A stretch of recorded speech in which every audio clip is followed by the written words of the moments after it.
Bora lá, galera, para o nosso quarto e último bloco, suave na nave, eu e Dr. Ray aqui no estúdio. Vamos lá. Então, olha só, galera. Agora a gente vai estudar as obrigações alternativas.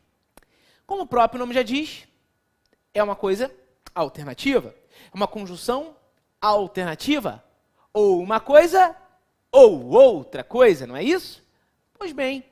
Então, se eu tenho que entregar para o Bruno um carro ou uma moto, eu tenho uma obrigação alternativa. Beleza? Na sua prova da FGV, para muitos, aquela banca poderosa, para outros que estão suave na nave, vai ser tranquilo. E para outros, o desespero total.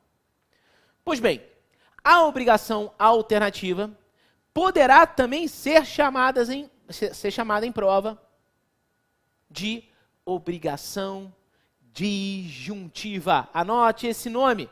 Obrigação disjuntiva. Beleza? Então, se vier a cair na sua prova alternativa ou disjuntiva, você já sabe que será a mesma coisa. É a mesma coisa. E elas são, por causa do nome, a mesma coisa.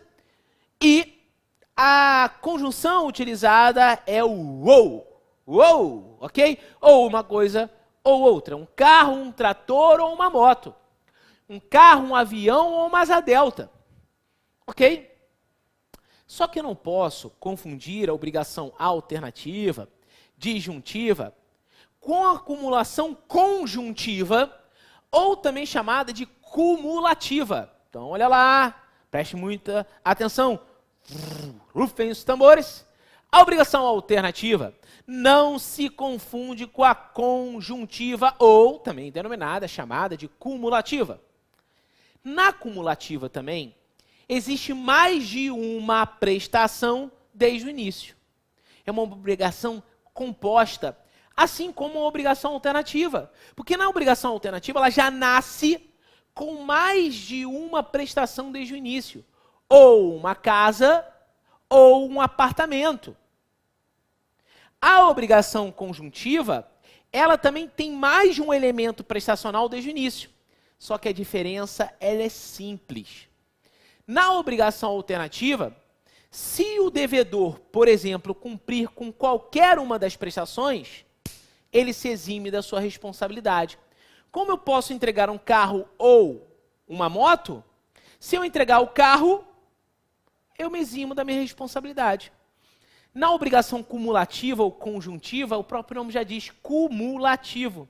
Eu tenho que entregar o carro e a moto para me eximir da minha responsabilidade, e não ou. Ok? Beleza? Eu também não posso confundir, e aí agora, dica FGV. Eu não posso confundir obrigação alternativa com obrigação facultativa. Repito, você que está com a cabeça baixa aí, eu não posso confundir a obrigação alternativa com a facultativa. Não posso. Não posso. A obrigação facultativa, inclusive, não se encontra presente na legislação. Ah, Cris, mas então essa porra não vai cair na minha prova. Por que não? Só porque não está na lei, mas ela é vastamente utilizada pela doutrina e pela jurisprudência. E seu edital, é claro, pode ser perguntado doutrina? Sim, pode ser perguntado. Julgados? Também. Isso é importante. A obrigação alternativa, você viu comigo agora, é uma obrigação, chega mais perto. Deixa eu te contar um segredo. Composta. Você viu isso comigo. Já a obrigação facultativa, deixa eu te contar um segredo, é uma obrigação simples. Enquanto a obrigação alternativa ela é composta, a obrigação facultativa ela é simples. Composta, simples. Composta, simples. Dá uma fanquinha. E aí vai no composta e na facultativa É o simples. É a simples. Beleza. Primeira diferença atestada. Com selo Cristiano Sobral, você já conseguiu ver essa diferença. Mas tem mais, ok? Tem mais diferença. Na obrigação alternativa, como existe, por exemplo, uma coisa ou outra, se houver a perda de uma das prestações, subsiste sobre a outra. Não entendi, Cris. Calma. Se eu tenho um carro, se eu tenho que entregar um carro ou uma moto, se eu tenho que entregar um carro ou uma moto, se houver a perda do carro, automaticamente ela se concentra na moto. Tá na lei isso? Sim. Vamos juntos? Sim. Qual artigo, Cris? 253. Vamos lá. 253. Ele diz: se uma das duas prestações não puder ser objeto de obrigação, ou se tornada inexequível, subsistirá o débito quanto à outra. É isso aí, meu amigo e minha amiga. Nesse momento, você que está me acompanhando aqui no Direito Civil comigo, Cristiano Sobral, você aprendeu essa super dica. Se há a perda de um, recai automaticamente a obrigação sobre a outra, concentrando-se ali o débito. Há um momento de concentração do débito. Mas na obrigação facultativa, o que acontece? Calma. Na obrigação facultativa, como é uma obrigação simples, e aí você pode me explicar, Cris? Sim. Na obrigação facultativa, o devedor, como o nome já diz, tem a faculdade de cumprimento. Por isso que ela é facultativa. Existe a faculdade de cumprimento. É isso que você tem que saber. Ali ocorre a faculdade de cumprimento. Ele tem que entregar um carro, ok? Mas o devedor, que pensa que pode acontecer alguma coisa, diz assim para o credor: vou dar nome aos bois, vamos lá. Eu, Cristiano, devedor, Bruno, o credor. Falo: Bruno, eu tenho que te entregar o carro, né? Mas na data X, pode ser que eu te entregue uma moto. O Bruno, como credor, você sabe muito bem, ele não é obrigado a aceitar uma prestação diversa. Mas ele aceita uma prestação diversa antes mesmo do vencimento da dívida. Cris, isso não é dação em pagamento? Não. Para que ocorra dação em pagamento, tem que ter havido vencimento da dívida. Nesse caso, o Bruno, ele aceita uma prestação diferente daqui, é o objeto, antes mesmo da ocorrência do vencimento da dívida. Antes mesmo, repito, da ocorrência do vencimento da dívida. Foi? Você entendeu? Aí o seguinte, vamos dizer, eu tenho que entregar o que mesmo? O carro, mas me resguardei com consonância da parte, que é a parte credora do Bruno, em poder entregar para ele outra coisa. E ele concordou. Vamos dizer que ocorra a perda do carro. Ocorreu a perda do carro.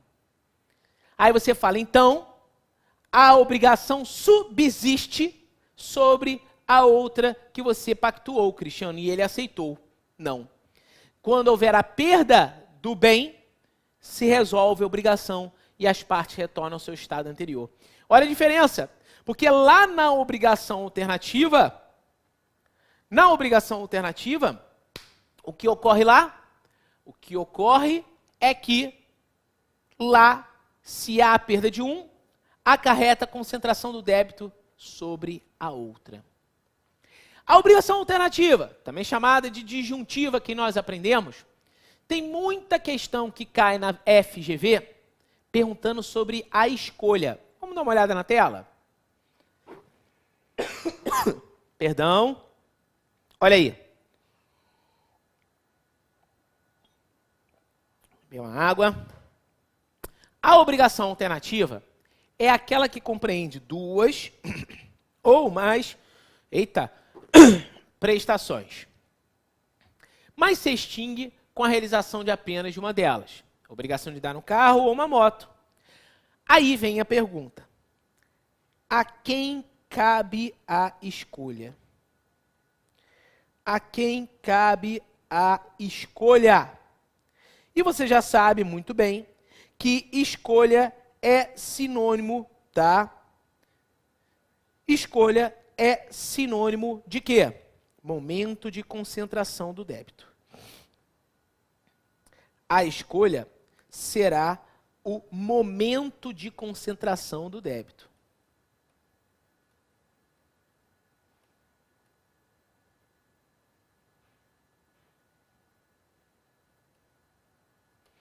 Ok?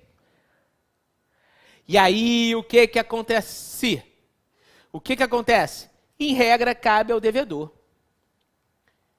Mas a gente sabe que por ser obrigação e haver autonomia da vontade das partes, pode ser que a escolha seja direcionada a um terceiro. Não vejo problemas. Pode ser que a escolha seja direcionada ao próprio credor. Também não vejo problemas. Ok? Então é preciso que você fique atento, atenta e ligada para isso. Tudo bem, galera? Beleza? Olha aí, vamos lá? Importante para vocês aí no estudo. Vamos lá para a tela. O que ocorre quando uma ou todas as prestações não puderem ser cumpridas, Cris?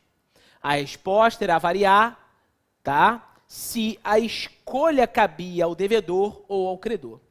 E aí, gente, leitura também fria da lei, tá? Por isso que é importante sempre estar estudando de acordo com a leitura da lei. Antes de começar a ler a doutrina, eu preciso que vocês leiam a lei, ok? Se dediquem à leitura da lei antes mesmo de passar pela doutrina. E aí, impossibilidade de uma das prestações. Se a escolha couber ao devedor, subsiste a obrigação com a outra prestação, que eu acabei de explicar para vocês. Acabei de explicar para vocês. Ok? Tranquilinho? Belezinha? Bom, vamos passar aí para a próxima situação. Mesma situação, tá? Se a escolha couber ao credor e a impossibilidade se deu sem culpa do devedor. Todavia, se por culpa dele, o credor, se tiver culpa, qual é a dica de prova? Sempre que houver culpa, haverá o quê?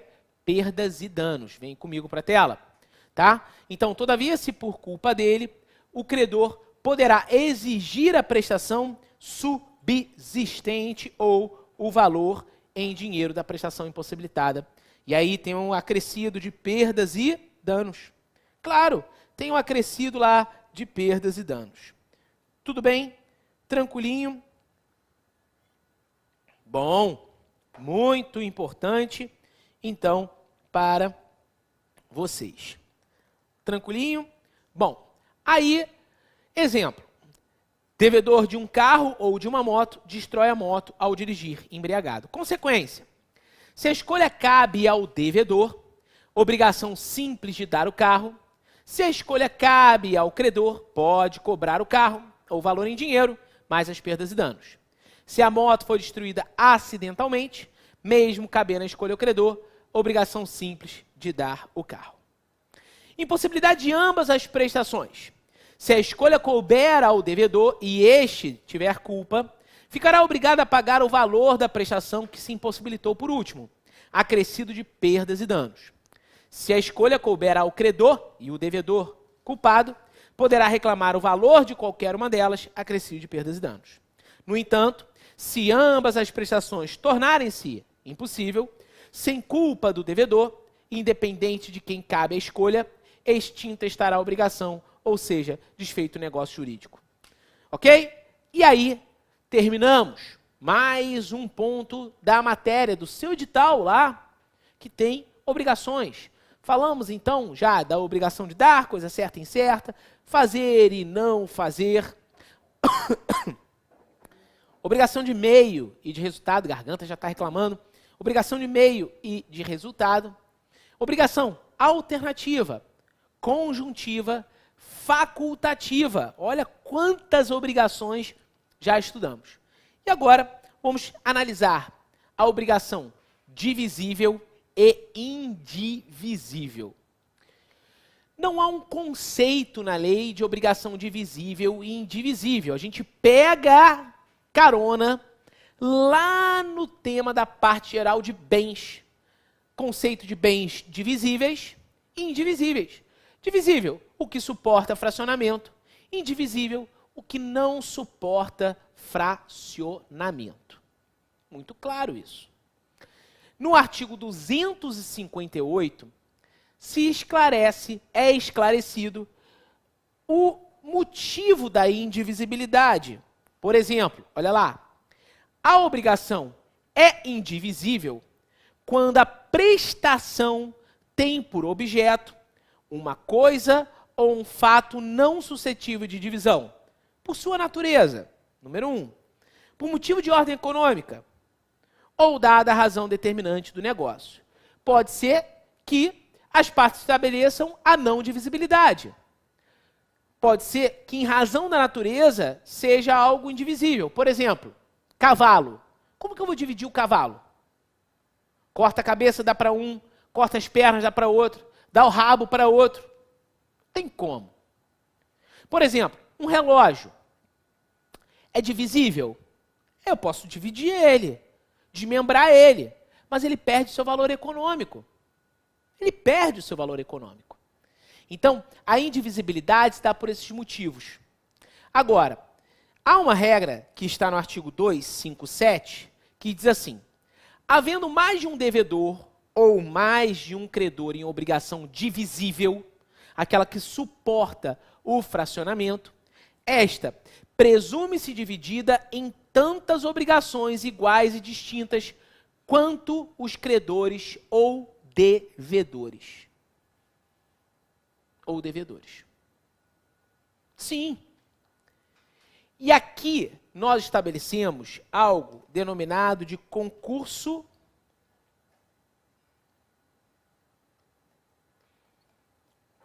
parte fiunt. Concurso parte fiunt. O que significa isso? O objeto é dividido igualmente, o objeto será dividido igualmente entre os sujeitos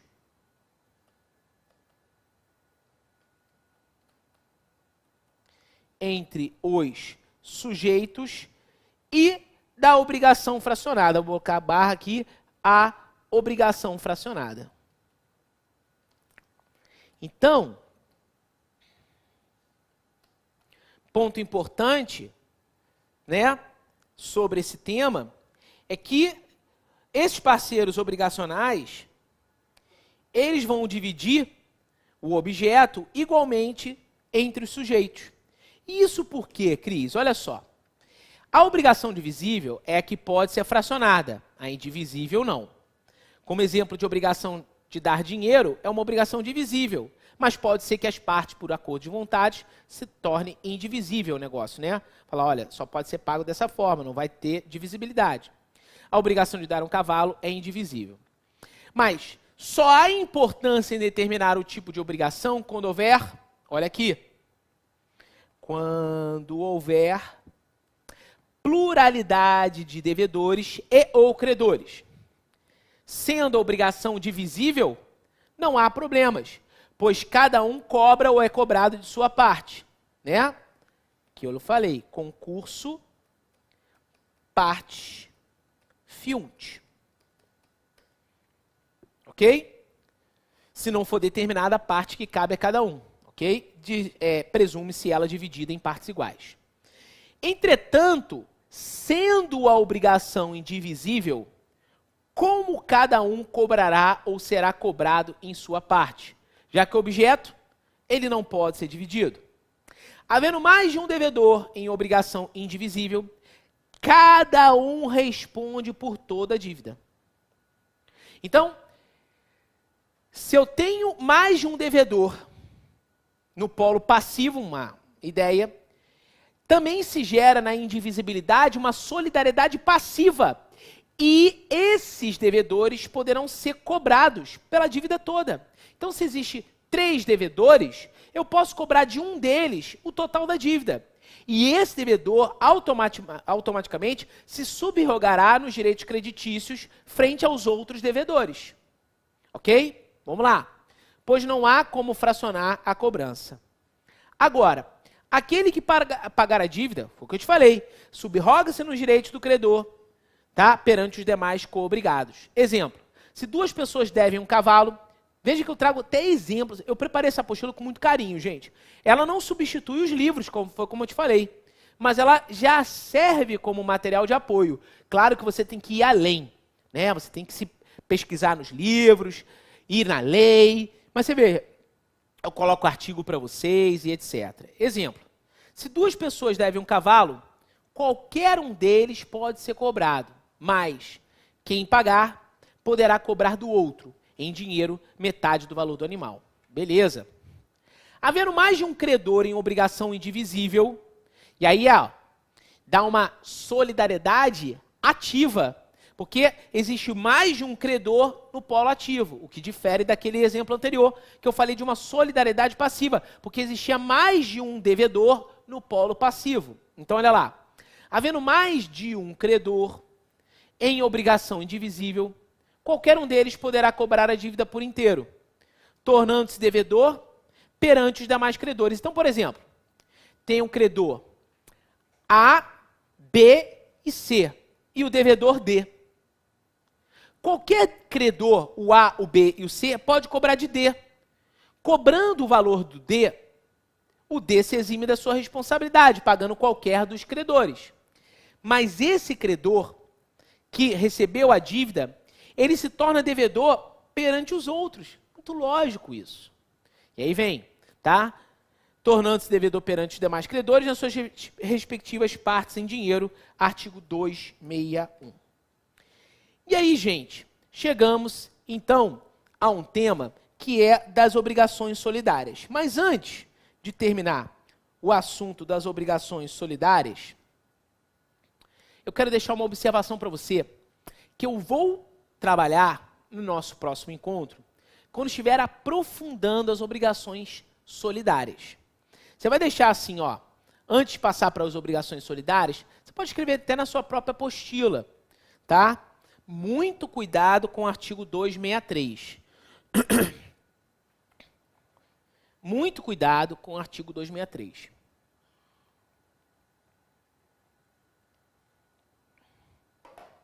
Por que muito cuidado, Cris? Porque cai muito. É dito o seguinte, perde a qualidade de indivisível a obrigação que se resolve em perdas e danos. Você vai ver que na solidariedade isso não ocorre.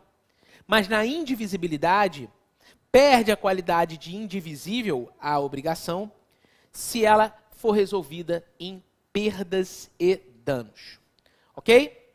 Bom, e a gente vai começar a solidariedade, que pode ser ativa, mais de um credor no polo, pode ser passiva, mais de um devedor no polo, e se admite a solidariedade mista, como o próprio nome diz, um mix. O artigo 264, ele inicia falando, a solidariedade, quando na mesma obrigação concorre mais de um credor ou mais de um devedor, cada um com o direito ou obrigado à dívida toda. Foi o que eu falei anteriormente, quando a gente estava estudando a obrigação indivisível. Se eu tenho mais de um credor no polo ativo, qualquer deles pode cobrar a dívida do devedor. Ok? Beleza. E a própria lei diz, cada um com direito ou obrigado à dívida toda. E se no polo passivo estiver, cada um deles também poderá quitar a dívida na totalidade, se tornando credor das outras partes. Cris, a solidariedade ela surge como? Como a solidariedade surge? Ela surge pela lei. A lei diz, há solidariedade nesse caso. Se houver mais de um causador do dano, todos responderão solidariamente. Ok? Mas a solidariedade também pode ser estipulada por vontade das partes. Isso significa dizer, como o artigo 265 diz, que a solidariedade ela não se presume. Ela advém da lei ou da vontade das partes. Isso. A solidariedade, repito, ela não se presume. Ela advém da lei ou da vontade das partes. Ponto. É um assunto aí para você analisar, tendo em vista a regra clara, 265. Solidariedade não se presume. Resulta da lei ou da vontade das partes. Ok? Então, esse é importante. E o artigo 266, também muito citado na FGV, diz: a obrigação solidária pode ser pura e simples para um dos cocredores ou codevedores. O que é uma solidariedade pura e simples? Obrigação solidária pode ser pura e simples. É uma obrigação que não se sujeita, a um dos elementos acidentais do negócio jurídico. Então, vamos botar aqui, ó. Vamos lá na tela. A obrigação solidária pura e simples é aquela que não está vinculada a uma condição, a um termo e ao encargo. O que é isso, Cris? São os elementos acidentais do negócio jurídico. Não está vinculado a uma condição, a um termo e ao encargo. Estamos vinculados, então, não estando vinculados, então, a um dos elementos acidentais do negócio jurídico. Então, aqui é um mix da parte especial do Código Civil, que é o direito obrigacional, com a parte geral, né, que fala de condição, termo e encargo. E você sabe muito bem, o que é condição? Futuridade e incerteza. Termo, futuridade e certeza. E o encargo? É o verdadeiro presente de grego. É um ato de mera liberalidade, mas que vem um ônus. Olha, eu vou doar o carro, eu vou doar a casa para que você transforme a casa num hospital para pessoas idosas. Isso significa dizer o quê? Significa que você tem um encargo, um ônus. Beleza? Então, a própria lei, lá no artigo 266, é clara ao dizer, transparente. A obrigação solidária pode ser pura e simples para um dos cocredores ou codevedores. E condicional, ou a prazo, ou pagável em lugar diferente para com o outro. Tá? Então, o prazo, quando se fala ou a prazo, está vinculado à ideia do termo, a uma futuridade e uma certeza. Condicional, que diz o artigo 266, está ligado à ideia da futuridade e da incerteza. Ok, gente? Belezinha? Então, olha lá. Obrigações solidárias. Na pluralidade de credores ou devedores em obrigação indivisível, todos são obrigados, têm direito à dívida toda, por ser fisicamente possível dividir o objeto da prestação. Todavia, é possível haver obrigação divisível em que todos são obrigados ou têm direito a toda a dívida por determinação da lei. E essa é a obrigação solidária, por determinação da lei ou por vontade das partes. Imagine dois amigos devendo 20 mil reais a um credor. Em tese, cada um deve 10 mil reais, que seria sua cota à parte. Mas, se a obrigação for solidária, o credor pode cobrar toda a dívida de qualquer deles. Quem paga se subroga nos direitos do credor perante os demais devedores. Por outro lado, se um devedor deve 20 mil reais a dois amigos, em tese, deve 10 mil reais para cada um deles. Mas, se for obrigação solidária, qualquer dos credores pode cobrar a dívida toda. Quem recebe se torna devedor perante os demais credores. Bom, portanto, então, haverá solidariedade quando houver mais de um devedor ou mais de um credor obrigados ou com direito à totalidade da dívida. Ela não se presume, advém da lei ou da vontade das partes. Ela pode ser ativa ou passiva, e a depender se a pluralidade está no polo ativo ou no polo passivo da obrigação. É isso, galera. Hoje eu termino a aula por aqui, desejando um beijo para a mulherada, um abraço para a macharada. Fiquem com Deus e tchau.